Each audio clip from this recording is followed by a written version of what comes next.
ಸಾರಿ ಪಾಪ, ಸಾರಿ. ನಾನು ಹಠ ಮಾಡಿದೆ, ಕೆಟ್ಟದಾಗಿ ನಡ್ಕೊಂಡೆ, ಕೋಪ ಮಾಡ್ಕೊಂಡೆ. ನನ್ನ ಅರ್ಥ ಮಾಡ್ಕೊಂಡಿದ್ದಕ್ಕೆ, ನನ್ನ ಹಠನ ಒಪ್ಕೊಂಡಿದ್ದಕ್ಕೆ thank you. Sorry to hurt you and thank you for not hurting me.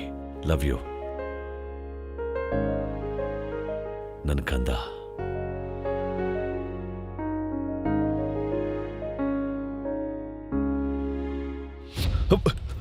ಅಯ್ಯೋ ದೇವ್ರೆ, ಏನಾಯ್ತು? ಅಲ್ಲಿ ಹಲ್ಲಿ ಹಲ್ಲಿ ಇದೆ ಅಲ್ಲಿ. You know I hate ಹಲ್ಲಿಸ್.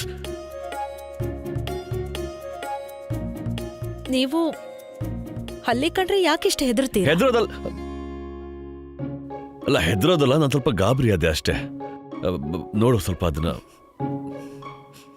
ನಿನಗೆ ನಗು ಬರ್ತಿದ್ಯಾ? ಓಡ್ಸೋದನ್ನ ಮೊದಲು.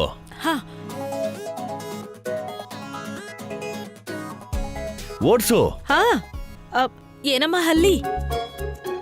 ಹೋಗಮ್ಮ, ದಯವಿಟ್ಟು ಹೋಗಮ್ಮ ನೀನು. ಅಲ್ಲ ಕಣೆ, ಅದು ಕನ್ನಡ ಎಲ್ಲಿ ಬರುತ್ತೆ? ಹಾಗಾದ್ರೆ ನೀವು ಇಂಗ್ಲಿಷಲ್ಲಿ ಹೇಳಿ ನೋಡಿ. ಹಲ್ಲಿ ಮೇಡಮ್ ಪ್ಲೀಸ್ ಗೋ ನಾವು. ಅಲ್ಲ ನಿನ್ಗೇನಿದೆಲ್ಲ ತಮಾಷೆ ಅನಿಸ್ತಿದ್ಯಾ ನಿನಗೆ? ಓಡ್ಸೋದನ್ನ ಒಂದ್ ಕೆಲಸ ಮಾಡು, ಇಂಟರ್ನೆಟ್ ಅಲ್ಲಿ ಚೆಕ್ ಮಾಡು ಹಲ್ಲಿನ ಹೇಗೆ ಓಡಿಸೋದು ಅಂತ. ಮೊದಲು ಅದನ್ನ ಓಡಿಸು, ಹೇಗಾದ್ರೂ ಮಾಡಿ ಓಡಿಸು ಅಷ್ಟೇ. ಹೋಯ್ತು. ಒಂದ್ಸಲ ಸರಿಯಾಗಿ ನೋಡು, ಆ ಹೆಣ್ಣು ಹಲ್ಲಿ ಹೋಯ್ತಾ ಅಂತ ನೋಡು ಪ್ಲೀಸ್. ಹಲ್ಲಿ ಗಂಡ್ಯಾಕಾಗಿರ್ಬಾರ್ದು. ಅಲ್ಲ ಅದು ಡ್ರೆಸ್ಸಿಂಗ್ ಟೇಬಲ್ ಹತ್ರ ಆಯ್ತಲ್ವಾ, ಅದಕ್ಕೆ ಫೀಮೇಲ್ ಇರ್ಬೋದು ಅಂದ್ಕೊಂಡೆ. ಹಾಗ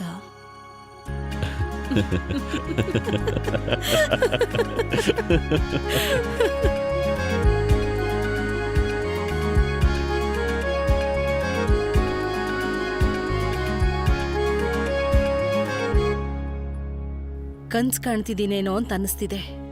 ಈ ಕನ್ಸ್ ನನ್ಸಾಗಲ್ವಾ ಅಜ್ಜಿ? ಈ ಕನ್ಸಿನ ನನ್ಸ್ ಮಾಡೋದು ಭಗವಂತನ ಕೈಯಲ್ಲಿ ಮಾತ್ರ ಸಾಧ್ಯ. ನಾವು ಬರೀ ಕನಸು ಕಾಣ್ಬೋದಷ್ಟೇ, ಹಾಗೆ ಅದು ನನಸಾಗ್ಲಿ ಅಂತ ಭರವಸೆನ ಇಟ್ಕೋಬಹುದು. ಒಳ್ಳೇದ್ರ ಬಗ್ಗೆ ಭರವಸೆ ಇಡೋಣ, ಹಾಗೆ ಕೆಟ್ಟದಕ್ಕೆ ತಯಾರಾಗಿರೋಣ.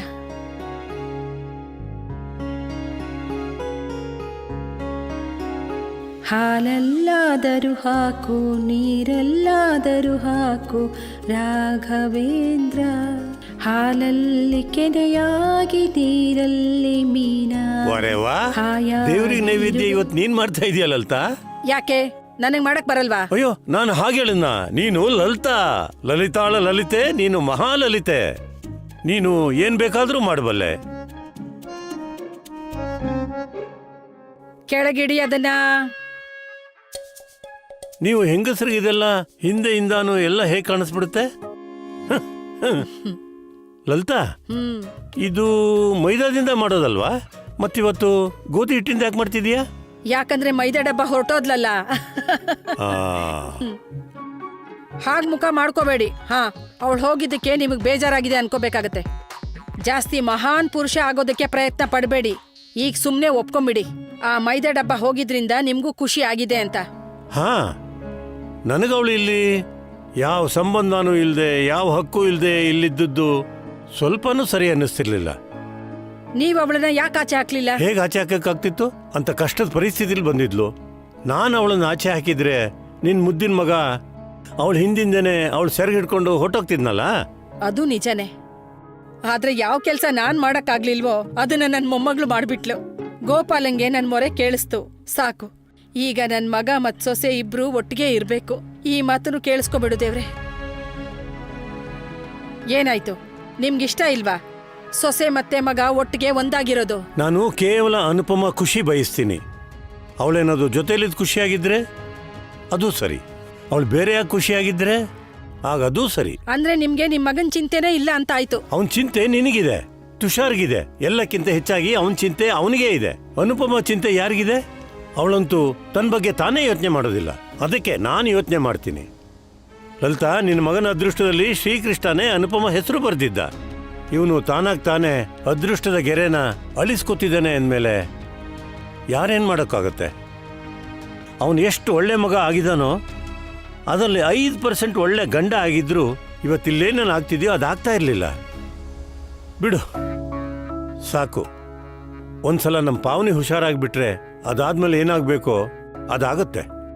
ಸುಮ್ನೆ ಇರೋ ವಿಂಟರ್, ಪ್ಲೀಸ್. ವಿಂಟರ್, ಏನಾಯ್ತು? ಮಮ್ಮಿ ನೋಡಿ, ಈ ವಿಂಟರ್ ಕಲರ್ ಹಾಕ್ತಿದ್ದಾನೆ. ಅಯ್ಯೋ ತಾತ ಬಡಿ, ನೀವ್ ಸ್ವೀಟಿ ಮೇಲೆ ಯಾಕೆ ಬಣ್ಣ ಹಾಕ್ತಿದ್ದೀರಾ? ಹೋಲಿ ನಾಳೆ ಇರೋದು ಮರ್ತ್ಬಿಟ್ರಾ? ಏನು ನಾನು ಸ್ವೀಟಿ ಮೇಲೆ ಬಣ್ಣ ಹಚ್ಚಿದ್ನ. ನೀವ್ ಮತ್ತೆ ಮರ್ತ್ ಬಿಡ್ರಿ ತಾತ ಬಡ್ಡಿ. ಓ ಸಾರಿ ಸ್ವೀಟಿ. ಸಮರ್ಥ್ ಚಿಕ್ಕಪ್ಪ ನೀವಲ್ಲ, ಈ ತಲೆ ಹರಟೆ ಸ್ವೀಟಿ ಮೇಲೆ ಬಣ್ಣ ಎರಚಿ ನಿಮ್ ಕೈಲಿ ಇದನ್ನ ಕೊಟ್ಟಿದ್ದಾನೆ. ಐ ನೋ, ನನಗೆ ರಿಮೆಂಬರ್ ಇದೆ. ಸ್ಕೂಲಿಂದ ಬಂದು ನಾನು ರಂಗೋಲಿ ಹಾಕ್ತೀನಿ, ಮತ್ತೆ ನಾನ್ ನಿನ್ಗೆ ಹೆಲ್ಪ್ ಮಾಡಿ. ನೋಡಿ, ಹೋಳಿ ಹಬ್ಬದ ತಯಾರಿ ನಾವು ಸಾಯಂಕಾಲದಿಂದ ಮಾಡೋಣ. ಮೊದ್ಲು ನೀವು ಮಾವಿನ ಎಲೆ ತಗೊಂಡು ತೋರಣ ಮಾಡಿ ಮನೆ ಪೂರ್ತಿ ಕಟ್ಬೇಕು, ಗೊತ್ತಾಯ್ತಾ? Yes boss. ಮೊದ್ಲೆಲ್ಲ ನಂಗೆ ಹೋಳಿ ಹಬ್ಬದಲ್ಲಿ ತುಂಬಾ ಮಜಾ ಬರ್ತಿತ್ತು. ಆಮೇಲೆ ಏನಾಯ್ತು ಭಾವ? ಆಮೇಲೆ ನಂಗೆ ಮದುವೆ ಆಗೋಯ್ತು. ಹಾ ಹಾ, ಆಮೇಲೆ ನಂಗೆ ಜಾಸ್ತಿ ಮಜಾ ಅನ್ನಿಸ್ತಿತ್ತು. ಈ ಸಲ ಹೋಳಿ ದಹನದ ಪೂಜೆ ಹಾಗೆ ಹೋಳಿಲಿ ಎಲ್ಲ ಬೆಸ್ಟ್ ಆಗಿರ್ಬೇಕು. ಹಾ. ಹಾ. ಖಂಡಿತ ಬೆಸ್ಟ್ ಆಗಿರುತ್ತೆ ಅತ್ತೆ, ಯಾಕಂದ್ರೆ ಈ ಮನೇಲಿ ಇದು ನನ್ನ ಪಾಲಿನ ಕೊನೆ ಹೋಳಿ.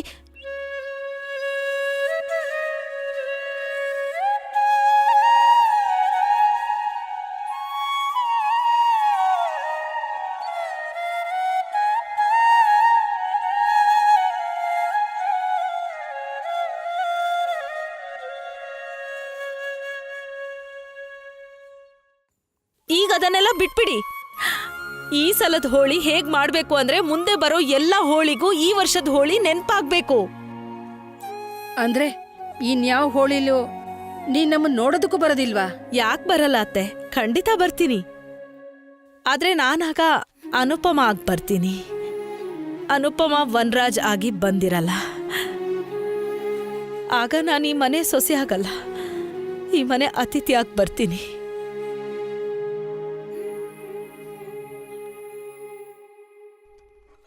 ಅಲ್ಲ, ಅದ್ರ ಬಗ್ಗೆ ಯಾಕೆ ಈಗ್ಲೇ ಯೋಚಿಸ್ಬೇಕು ಅತ್ತೆ? ನಾವು ಇವತ್ತಿನ ಬಗ್ಗೆ ಯೋಚಿಸೋಣ, ಇವತ್ತಲ್ಲಿ ಬದುಕೋಣ. ಎಷ್ಟು ಸಂತೋಷ ಇದೆಯೋ ಅದನ್ನೆಲ್ಲ ಇವತ್ತೇ ಬಾಚ್ಕೊಂಡ್ ಬಿಡೋಣ.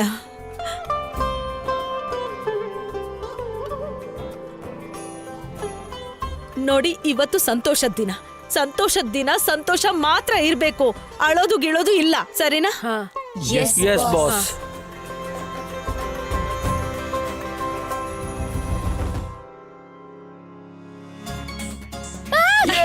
ಸಮರ್ಥ್, ಹಾಗೆಲ್ಲ ಮಾಡ್ಬೇಡ. ನೋಡು. ಓ, ಸಮರ್ಥ್,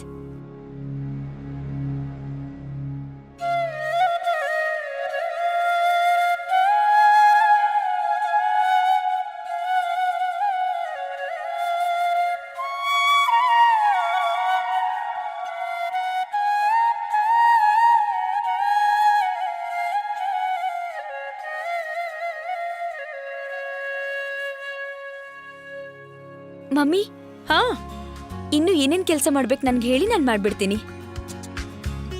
ನೀನ್ ಬೇಗ ರೆಡಿಯಾಗಿ ಆಫೀಸ್ಗೆ ಹೋಗು. ಇವತ್ ನನ್ಗ್ ರಜಾ ಇದೆ, ನಿನ್ಗಲ್ಲ, ಗೊತ್ತಾಯ್ತಾ? ಹೊರ್ಡು. ಸರಿ, ಇಲ್ಲಿ ಕೇಳು. ಹಾ? ಮಗಳೇ, ನಾನು ತುಂಬಾ ಚಿಕ್ಕ ವಯಸ್ಸಿಂದ ತುಂಬಾ ವರ್ಷಗಳಿಂದ ಈ ಮನೆ ಸಂಭಾಳಿಸಿದ್ದೀನಿ. ಅದಕ್ಕೆ ಈಗ ಕೆಲಸ ಸಿಕ್ಕಿದಾಗ ನನಗೆ ಮನೆ ಮತ್ತೆ ಕೆಲಸ ಎರಡನ್ನೂ ಸಂಭಾಳಿಸೋದು ಕಷ್ಟ ಆಗಿರ್ಲಿಲ್ಲ. ಆದ್ರೆ ನಿಂಗಿದು ಅಭ್ಯಾಸ ಇಲ್ವಲ್ಲ, ಅದಕ್ಕೆ ಆರಂಭದಲ್ಲಿ ಸ್ವಲ್ಪ ಕಷ್ಟ ಅನ್ಸುತ್ತೆ. ಯಾವ ವಿಷಯದಲ್ಲಿ? ಮನೆ ನಿಭಾಯಿಸೋ ವಿಷಯ. ಕೆಲವೊಂದ್ಸಲ ನನ್ಗನ್ಸುತ್ತೆ ನಾನ್ ಫಿಲಮಲ್ಲಿ ಬರೋ ಅತ್ತೆ ಆಗಿದ್ರೆ ಹಿಂಗೆ ಪಟಾಪಟ್ ಅಂತ ಬೀಗದ ಕೈ ಗೊಂಚಲು ತೆಗೆದು ನಿನ್ಗೆ ಹೇಳ್ತಿದ್ದೆ, ತಗೋ ಖುಷಿ, ಇವತ್ತಿಂದ ಈ ಮನೆ ಬೀಗದ ಕೈ ಮತ್ತೆ ಜವಾಬ್ದಾರಿ ಎಲ್ಲ ನಿಂದು ಅಂತ. ಬೀಗದ ಕೈ ಇಲ್ಲ ಅಂದ್ರೆ ಏನಾಯ್ತು? ಜವಾಬ್ದಾರಿ ಅಂತೂ ನಿಂದೇ ಆಗುತ್ತಲ್ವಾ? ಅತ್ತೆಗೆ ವಯಸ್ಸಾಯ್ತು, ಹಾಗೆ ಮಂಡಿ ನೋವಿರೋದ್ರಿಂದ ಅವ್ರು ಜಾಸ್ತಿ ಕೆಲಸ ಮಾಡಕ್ಕಾಗಲ್ಲ. ಆದ್ರೆ ಅವ್ರ ಕಾಲದಲ್ಲಿ ಅವ್ರು ತುಂಬಾನೇ ಕೆಲಸ ಮಾಡಿದ್ದಾರೆ. ಹಾ, ನನ್ಗಿಂತ ಜಾಸ್ತಿ, ತುಂಬಾನೇ ಜಾಸ್ತಿ. ಕಾವ್ಯಕ್ಕೆ ನಾನು ಏನು ಹೇಳಕ್ಕಾಗಲ್ಲ, ನಿನ್ನೊಬ್ಳಿಗ್ ಮಾತ್ರ ನಾನು ಹಕ್ಕಿಂದ ಹೇಳ್ಬಹುದು. ಅತ್ತೆ ನಂತರ ಸೊಸೆನೇ ಮನೆ ನೋಡ್ಕೋಬೇಕಲ್ವಾ? ಹಾ, ಹೀಗೆಲ್ಲ ಮಾತಾಡ್ಬೇಡಿ ಮಮ್ಮಿ, ಪ್ಲೀಸ್. ನನ್ ಬ್ಯೂಟಿಫುಲ್, ಒಂದಲ್ಲ ಒಂದ್ ದಿವ್ಸ ಆಗ್ಲೇಬೇಕಲ್ವಾ? ಹೇಗತ್ತೆ ಈ ಮನೆ ಜವಾಬ್ದಾರಿನ ನನ್ಗ್ ವಹಿಸಿದ್ರು, ಹಾಗೆ ಈ ಮನೆ ಜವಾಬ್ದಾರಿನ ನಾನ್ ನಿನ್ಗ್ ವಹಿಸಿ ಹೋಗ್ತೀನಿ. ಆದ್ರೆ ಈಗ್ಲೇ ಇದೆಲ್ಲ ಯಾಕೆ ಹೇಳ್ತಿದ್ದೀರಾ ಮಮ್ಮಿ? ಯಾಕಂದ್ರೆ ನೀನ್ ಬೇಗ ಎಲ್ಲ ಕಲಿಯಕ್ಕೆ ಶುರು ಮಾಡ್ಲಿ ಅಂತ. ನೋಡು, ಉಪ್ಪಿನಕಾಯಿ, ಹಪ್ಪಳ, ಸಂಡಿಗೆ, ರೊಟ್ಟಿ, ಚಟ್ನಿ ಪುಡಿ ಎಲ್ಲ ನಾನ್ ಮಾಡಿ ಕಳಿಸ್ಕೊಡ್ತೀನಿ. ಮತ್ತೆ ಗುಡ್ಸೋದು ಒರ್ಸೋದು ಮಿಕ್ಕಿದ ಕೆಲಸ ಎಲ್ಲ ಜಮ್ನ ಮಾಡ್ತಾಳೆ. ಆದ್ರೆ ಮಿಕ್ಕಿದ್ದನ್ನೆಲ್ಲ ನೀನೇ ನೋಡ್ಕೋಬೇಕು.